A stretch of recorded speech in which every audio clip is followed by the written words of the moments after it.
to Beyond the Benchmarks. I'm Stephanie Dorwart, CEO of Altius Healthcare Consulting Group, and today I am so honored to be joined by Renee Thompson. She's a globally recognized leader in building healthy workplace culture in healthcare. With over 3 decades as a bedside nurse, an educator, and an executive, Renee now leads the Healthy Workforce Institute and dedicates herself to eradicating bullying and incivility in healthcare. With that, Renee, welcome to Beyond the Benchmarks. Well, thank you for having me, Stephanie. And, I not only really appreciate this platform to be able to share some issues that are happening out there in healthcare and be able to talk about them. Absolutely. And anytime fellow burgers and yinzers can join force, I'm always open to the conversation. And it's truly remarkable how many healthcare workers started their careers in Pittsburgh or have at some point landed in Pittsburgh. So it's really a pleasure to have this conversation, with you today. And if you can share for our listeners, Renee, for those that probably aren't familiar with your journey, how did you go from a bedside nurse in your leadership role into being an educator and then ultimately founding Healthy Workforce Institute? Yeah, great question. So started as a bedside nurse like we all do. And it was interesting because I started cardiac step down. And I'll never forget, I loved educating the patient. So if they were new onset AFib, I would talk about how your atrium normally, contract and then pushes blood into the ventricle, but yours is just quivering. Well, the one time I was standing there doing my same sort of education to a patient, our electrophysiologist, Dr. Adhar, was standing at the door listening to me. And when I walked out, I'm like, oh, Dr. Adhar. And he said, I have never heard anybody describe AFib the way you just described it to a patient. You should be an educator. And I thought, oh, okay. So I just found more and more opportunities to teach because I loved it. And so I became an educator and did that work for a while. And then I ended up, and I've done a lot of other things. I worked in a home care, for a home care company, for a managed care company. I was always trying something different because one of my top 3 core values is learning. And in every role, in every place that I worked, I learned something new. So when I worked for a managed care company, I did comprehensive disease case management. I did utilization review. As an educator, I went back into clinical practice and was able to onboard new nurses. And I became a manager and I had a staff of 75 people. And then I ended up in this corporate role. And it was while I was in this corporate role, I was responsible for professional development of about 10,000 nurses. So student experience, new nurse residency programs, preceptor programs. I talked a lot to the students and the new nurses about really what did they need in these programs to be successful. Stephanie, all they wanted to talk about was how badly the other nurses treated them. And, it reminded me of my own experiences. In every role that I had, in every organization, I swear there was always 1 or 2 people who I swear made it their mission to make my life difficult. And I thought, working in healthcare is hard enough without worrying about your coworkers making it harder. And we've been talking about bullying and incivility for a century, but what are we doing about it? So I decided in a moment, that's it. I was going to do something about it. So I quit that really great job that I actually loved to start my own company with the intent to eradicate bad behavior in healthcare. And so almost 15 years later, here we are. So still doing this. I still hear from client managers quite often that, they're experiencing turnover because their mature nurses or, some of the more tenured nurses are they call it eating the young. Oh, yeah. And, really chewing them up, quite frankly, and spitting out the new nurses. And retention is one of the biggest issues we have currently in healthcare because turnover is at, in some cases, all-time high. So just you're talking a little bit about some of your experiences, either with your current clients or your career. What were some of the most eye-opening moments that you had that really opened your eyes to how bad this issue really is? It was that moment when I was standing in front of a group of student nurses, actually, that I realized that in every role that I had, there were some nurses who, made it their mission to, again, make my life difficult. So that was a moment for me that I thought enough is enough, because I almost quit as a brand new nurse 2 weeks after I started because of a situation with my preceptor who treated me so badly that if it weren't for my manager calling me, which I thought she was calling me to fire me because there was an incident that happened that my preceptor blamed me, and it wasn't my fault. But at the time, of course, she's my preceptor. I'm going to believe her. My manager called me and she said, I know what happened. It's not your fault. You're a good nurse. You come back into work on Monday. I'm going to give you a new preceptor. So that was a pivotal moment for me where I was bullied, made to feel like I was worthless and that I was going to kill a patient, never make it as a nurse. All it took was one person, and that happened to be my boss, to tell me, not your fault. It's okay. You're a good nurse. And so just imagine like what we find, Stephanie, and all the data that we collect, all the research that we do, more people witness bullying and incivility than experience it. Imagine if everyone who witnessed it would speak up about it and just speak up to the person who was targeted and just say, hey, I heard what happened, or I was there. Are you okay? It's just wrong. There's no place for it in healthcare. Renee, what really strikes me about those examples and what you just mentioned is, what happens to the great early careerists and the great nurses that are right out of school and in their first job or even the second job if they were smart enough and brave enough to maybe change units or change organizations.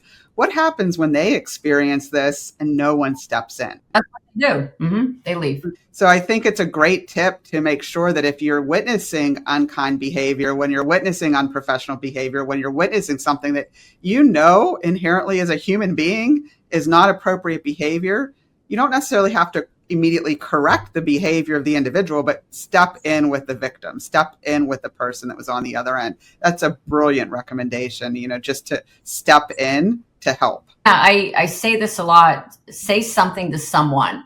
Doesn't matter who. It could be the bully, it could be the target, or it could be someone in an administrative role. But say something to someone. It makes all the difference. Because you're right. We're losing really good new nurses because of this issue. We definitely are. And it happens in all areas of healthcare. It's happening with our techs. It's happening in leadership roles. Bullying and incivility touch every role in every organization. And one thing that I'm thinking through as we're talking about this is, in your book, you talk about the high performers, the middle performers, and the low performers. And, what can happen when the high performers are also the bullies and are also the individuals that are unkind because we don't step in to correct their behavior in that situation. No. So in your book and your work, you're really calling out the rampantness of the bullying and the incivility, and you refer to it as a silent epidemic. Mm-hmm. For all of us in leadership and healthcare and for everyone else working in healthcare, why does this matter so much? Why is just being nice not enough? And what are the risks when we tolerate poor behavior, especially with our high performers or with our great clinicians or in other places? What do we risk in our organization? Yeah, great question. And I'm going to pull out a word that you used, and that is the word nice. It was interesting. I do a lot of consulting too. And we were in this organization. We wanted to start working with the emergency department. And so I wanted to talk to the medical director for the emergency department. And I will never forget this. So we're in a conference room. I'm facing him. He's sitting right across from me. And he's like, oh, so you just want us to be nice to each other. I care enough about you to tell you the truth. You are clinically competent. If I was, sick, I would want you to take care of me. You're so clinically competent. However, you are mean to our new nurses. We have people in my office crying because of how you talk to them. Not okay. So I remind everyone that when we say things like, well, that's just their personality, they're a great nurse. Like, here's the deal. If someone's personality affects whether or not anyone on the healthcare team is willing to communicate with them, then they need to adapt their personality, because anytime any one of us are not willing or comfortable communicating with anyone on the healthcare team, it stops the flow of information. And when we look at why bullying continues in healthcare, we have this hierarchy. People we usually tolerate their bad behavior either have tenure, so they've been there for decades. So yeah. I get it. You have two competent, experienced nurses who are nasty. However, we have to get to the place where competence and character, competence, and behavior hold equal weight. And until that day happens, we're still going to have this problem because we keep people who are tenure, clinically competent, they bring in revenue. So it's an issue, but it's not an easy issue to address because of all the other issues. Like I said, what if they're your only competent nurse? But it doesn't hit the financial balance statement. So it's never front of mind. No one's ever really talking about it. So from your research and your consulting experience, how do you see in bullying really creating those unknown outcomes that you're not seeing anywhere, but they're the true cause? Yes. What impact does it have? Well, you mentioned some of them. It wasn't a great environment, but you stayed, okay? These nurses, if they're not treated well, they're out because, and it's actually a wonderful thing with like Gen Z and even some of the millennials, their well-being is very important to them. And if they don't feel that they're being taken care of, if they feel they're being treated in a way that's affecting their well-being, they will leave in a heartbeat. And actually, we know that people will stay in a good culture where they're treated well, even if it means making less money than another organization with a bad culture. However, there's other losses, other negative impacts when bullying and incivility are not addressed. We also see leader turnover. I was one of them. I was the manager of a department that I had never seen these behaviors before, and I had no idea how to address it. I was the sixth manager that they hired in 6 years. They couldn't keep managers there because of how bad it was. And I became manager number 7. So think about what that looks like when you have leadership turnover. But then even other things that people don't consider. I've talked to so many nurses who look at the schedule to see who's working. And if it's the bully, they will call off. So then you need to call another nurse in, and that nurse, now they're on overtime and you're paying them time and a half. So there's that cost. And then the physical, emotional, and mental costs that individuals suffer. There was a study, I think it was JAMA, that did the study. Orthopedic surgeons who are deemed rude by the people who work there, they have a 10% higher infection rate in their patients. So Stephanie, we know it impacts patient outcomes too. So there's nothing good that comes out of not addressing bullying and incivility in any department in healthcare. Well, it makes a lot of sense, Renee, whenever you think about it. If, the individual employee is walking on eggshells every single time they're around the surgeon, every single time they're around the clinician, they're worrying more about what the reaction of that individual is going to be to whatever they're doing or whatever the situation is. And when's it going to be the next explosion? And in any environment where that's permitted, you're going to have bad outcomes. Absolutely. Which of these tends to be one of the hardest for organizations to really embrace or implement? So when you go in and you're working in those real world situations with clients and with, your concerns, where do they trip up on the implementation? What are the big roadblocks? What becomes really hard for them? What is really hard is holding people accountable. If I am a new manager, I am 23 years old, and my most clinically competent nurse, who is 56 years old, did something, was really rude, berated one of my new nurses to the point where that new nurse was in my office crying. How painful is it for that new manager to confront that clinically competent, experienced nurse? Extremely painful. So what we do is we do nothing. We don't say anything. And then let's say we do say something.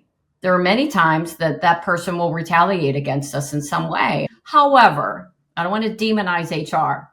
On the flip side, HR will say, a leader barges into my office demanding that I approve a termination on a nurse who's been here for, 27 years. Never heard that this nurse was a problem. I looked at the documentation. There's nothing there. And in their last 15 performance reviews, meets or exceeds expectations. How am I supposed to approve a termination because it will not stick? So it's that whole process of confronting and holding people accountable with a partnership from HR is the most difficult. So it's equipping leaders with the skills and tools that they need to confront. Well, first set behavioral expectations, because We cannot assume adult professionals know how to behave. We'd like to assume that, but we can't. So we do a lot of work with how do you get crystal clear on how we treat each other in this space. But then when somebody acts out in a way that's unprofessional, and then finally, if you get to the point where this person is either not willing or not capable of stepping up and behaving in a way that's professional, how do you performance manage them out with HR's help? And, it's not easy. However, when leaders are equipped and you involve, the executives and HR from the beginning, it works. And you're right. It is not easy. It's probably one of the most difficult things we all need to do when we are in leadership positions. And I thought that you did a great job in the book about sharing a very simple analogy.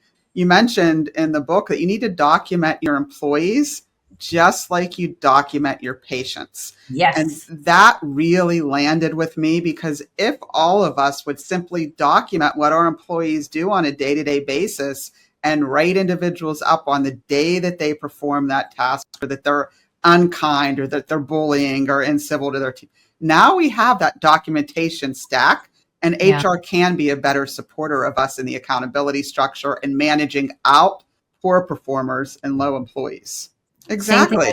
You have to document on your employees, and not just the negative. Like, make sure you include anything positive too, because you want to use that later on, especially if you're doing check-ins, one-on-ones, you're doing shout-outs at huddles.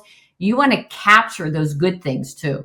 Yeah, exactly. So I think that's a great tip. And just never leave the office. Don't leave the hospital, the unit, until you document everything. What steps, can organizations take to turn that toxic culture, that negativity, into a supportive workforce? We've already talked about several of them, but I'm sure there are several more that can really help to take a truly toxic unit and environment and turn it into a unit that the staff is engaged. You have high retention rates. You have strong quality. What does it really take with a unit that you worked on early in your career to, being a thriving unit? If a culture is truly toxic, first of all, throwing education at them is not going to work. And I've had organizations, we want you to come in and do a workshop because we have a lot of bullying and incivility. One workshop is not going to change somebody's behavior. So with that set aside, we actually have a framework that we use. It's 3 pillars: strengthen the organization, equip the leaders, and you also have to empower the teams. And so we always start with heightening awareness. There are people right now in what you would consider a toxic department who have been behaving badly for decades. It's just the way they are. And so you cannot expect anyone to adapt their behavior if they're not even aware their behavior needs to be adapted. So it starts by talking about behavior, because a lot of times we're not even talking about it. So we do a lot right away to heighten awareness. We then get the whole team together and we say, how do we always want to be treated by each other? How do we never want to be treated by each other? We form a compact, like this is how we treat each other. It's a compact of professional behaviors. Then we engage them in skill development. If on your compact it says we give and receive feedback here to help each other learn and grow, well, just because you have it on a piece of paper doesn't mean I all of a sudden know how to give you feedback. So we do a lot with skill development, and then you got to hardwire and sustain healthy workforce best practices. In a toxic culture, though, there's usually a handful of people who are the toxic people, not everyone. So I always say you have to sit down and have a candid conversation with them. Look, you've been here for a long time. You're well respected by the physicians. The way you treat your coworkers has to stop. And the leader has to set those clear expectations. And one of 2 things will happen. Either that person will step or they'll step out. Either they'll step out on their own or you'll step them out. You have to be willing to let someone go. So if you really want to change from a toxic to a high functioning professional culture, you got to remove that 1 or 2 people. Yeah, it's so good to think through that. It's so easy to talk about. It's so hard to implement, but it is truly the one thing that has to happen. You cannot allow toxicity and negativity to continue to exist. And I just wanted to share that because that resonated with me a lot. Yeah, it's the military decision making, how they make decisions. And I learned this from my husband, who's been in law enforcement his whole life. And he was in the military for many, many, many years. And he says, It's mission first. What's the mission? Everybody knows the mission. Team second, bring everybody back, dead or alive. When you're done with your work, you go help your teammate. And then we come, individual, we come last in decision making. It's always about the mission and the team, because we cannot care for patients the way we'd want our families cared for if we don't work together as a team. Exactly. If we want to be a high-performing organization, a high-performing healthcare, entity, we want our units to have the best possible quality. We're really cultivating that championship team. And Yep. Championship teams put the team before the individual and put the team before your individual priorities. And, one of the things we do often at Altius is we talk a lot about productivity. We talk about workforce optimization, staffing effectiveness, and really in today's environment, you can't talk about any of that without talking about the financial stress. And, some of those really challenging pivoting points that organizations are talking about now. I really believe that you cannot have a high performing organization that's with strong quality, strong finances, strong operations, strong employee engagement, strong patient satisfaction, if you permit bullying and incivility to actually occur. How do you think bullying and incivility can impact the financial bottom line? When you think through what's the intersection of all of those goals? It's so interesting, Stephanie. I'll have someone reach out to us, director level or higher, and they're telling me about their bullying problem and how it's impacting retention, because we talked about retention before. They can't keep people because of, the culture. And then they want to do work with us. So I'm like, okay, here's what we can do. Here's what it'll look like. Oh, we don't have the financial resources. I'm like, oh my gosh, you're just telling me that you can't keep nurses. And I'm like, just keep, one or two nurses, prevent one or two nurses from quitting because of culture, and you've more than paid for it. And so I think there's this, I don't know, people see this work as soft skills, conflict, communication, addressing workplace bullying and incivility. They see them as soft skills. We see them as essential skills, because as we've talked, if you don't focus on creating a healthy culture, people will leave. And then you're on this hamster wheel of hiring people over and over again. And the training costs for that alone, the HR costs and recruiting and hiring and that whole process. I mean, do the math, as you said earlier. So I love when organizations make culture part of their strategic plan and are willing to invest. And when I say invest, sure, they can reach out to us for help, but I can't help everyone, that they're willing to invest in their people. Mm-hmm. Because the money that they spend investing in their people and equipping and empowering their people and training their people pays for itself, 10 times over, probably more than that. So yes, there's a financial impact when bullying and incivility is ignored. You can quantify it. Somebody on our team, he actually has a bullying cost calculator. If you keep how many toxic people this is going to cost your organization. However, it takes someone who's willing to then invest in the resources that they need to help their leaders and their teams address this issue so that they're keeping the right people. Yeah, unfortunately, many times I see that the education and the retreats, even the leadership, institutes that organizations have are there more to just check the box and say, yes, we have education. Yes, we give back to our employees. Yes, we invest in them, and not necessarily to really influence positive changes and equip the leaders with what they need. We're great in healthcare at identifying leaders that are great clinically and then promoting them. What we're not so great at is actually investing in them and providing them tools like this to have the crucial conversations, the toolbox, and the skills to actually confront the bad behavior. And you just talked about all the reasons that it can really drop to your bottom line. And I guarantee if we were to take all of the hospitals right now or healthcare systems that, I don't want to say bleeding red ink, but that really have, those negative financial margins, we would most likely find departments that are allowing a lot of bullying behavior to continue. So no doubt. If you're an executive, if you're a leader, if you're even an employee and you're feeling overwhelmed right now, you have a lot of competing priorities, you're dealing with financial challenges, you're dealing with the staffing budgets, you're dealing with a lot of turnover. How do you recommend they start or make time or just begin to confront these issues? What would be their first step? Yeah, great question. I always go back to the nursing process. You have to assess. Like you have to, determine what's going on, where is it going on. So for example, we do baseline surveys, we do these assessments and we ask questions, there's 15 questions as part of our validated survey. How frequently are you witnessing or experiencing these behaviors? And then we ask questions about the physician-nurse relationship, leader relationship, and then general culture.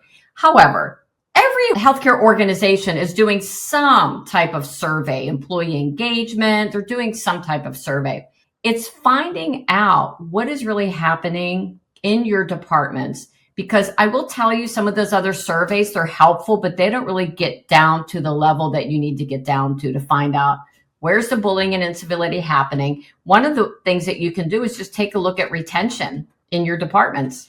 If you have some like 2 departments that you can't keep people there, that's a red flag that there might be a culture issue. Okay. So the first step is just to assess, get curious.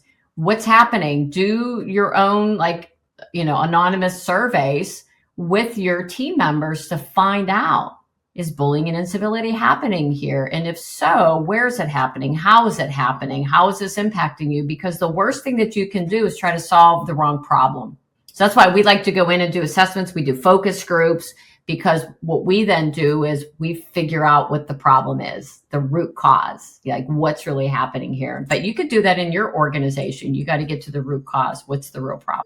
One thing I want to mention too is there's a lot of value in bringing in an external person like yourself, to actually do the survey and get that feedback, because we have found that employees from hospitals will tell an outside person everything. But they're very, very hesitant to share that same information with the other individuals in their department or their direct reports or even their C-suite.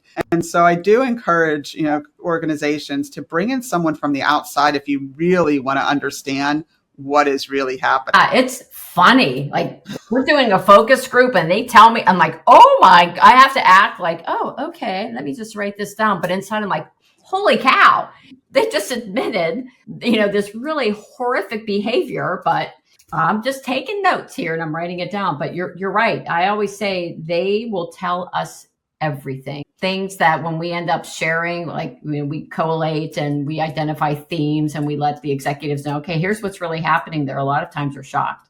Like we were doing this in this one organization that we found that the charge nurses were the biggest problem and they had no idea because everybody else was telling us. So yeah, I love doing focus groups. I love figuring it all out. Tell me the story. And because like I said, you don't want to fix the wrong problem. Exactly. Well, Renee, I appreciate you sharing so much today and all of your wisdom. This has been fantastic. Is there anything that we haven't covered that, you were thinking about leading up to recording this that you really want the listeners to be aware of or that you really feel needs to resonate right now, given the environment that we're working through? Thank you for asking. Actually, there is. Another reason that bullying and incivility continues because of our confusion over what it is and what it's not. So we've been using the term bullying and incivility a lot in this conversation, but not every bad behavior is bullying. Actually, what we find is there's not a lot of true bullying out there. There's more incivility. But bullying, for a behavior to be considered bullying, there has to be a target.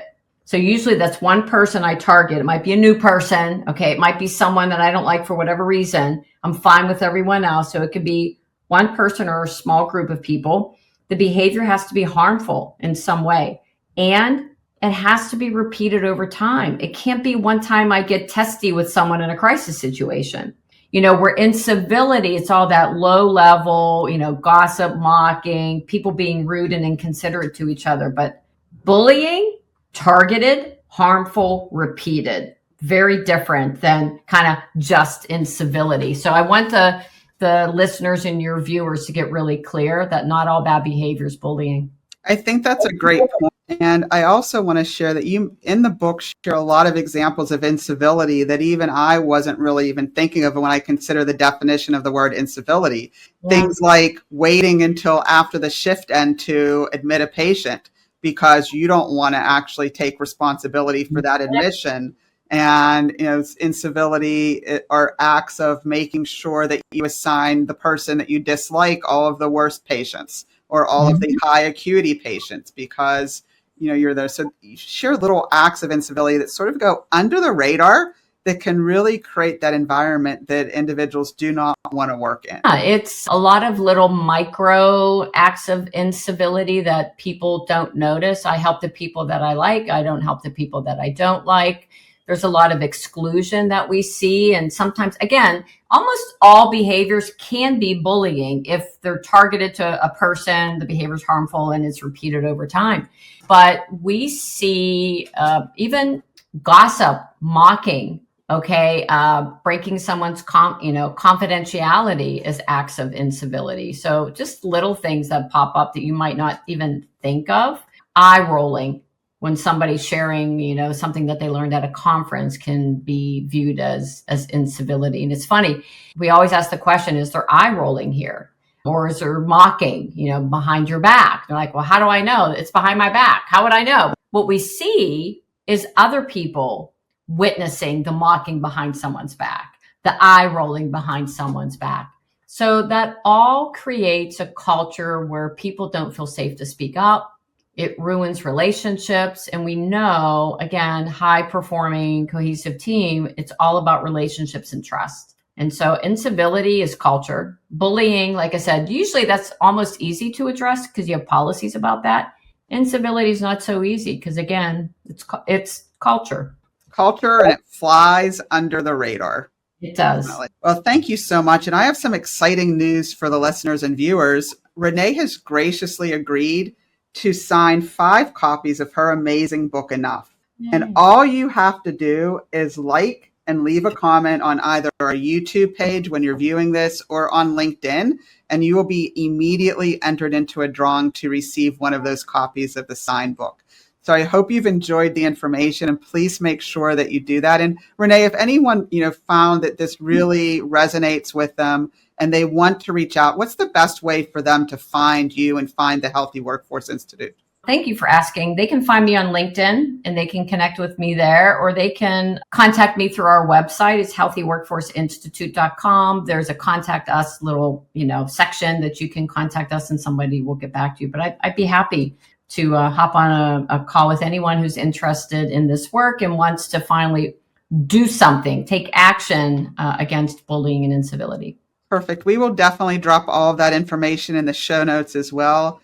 And Renee, I appreciate you joining us today. Your message is so powerful, and I really hope that the listeners found a lot of value in this. We all can do something to be a little bit kinder to each other in the workplace. We all have an opportunity to tolerate less bad behavior and tolerate less of this. So really, thank you, Renee, for being a force of change within the healthcare industry and making a positive impact. And thank you to all of our listeners for tuning in. If you've been listening to Beyond the Benchmarks, until next time, stay resolute, stay compassionate, stay focused, and let's keep building the future of healthcare together. Thank you.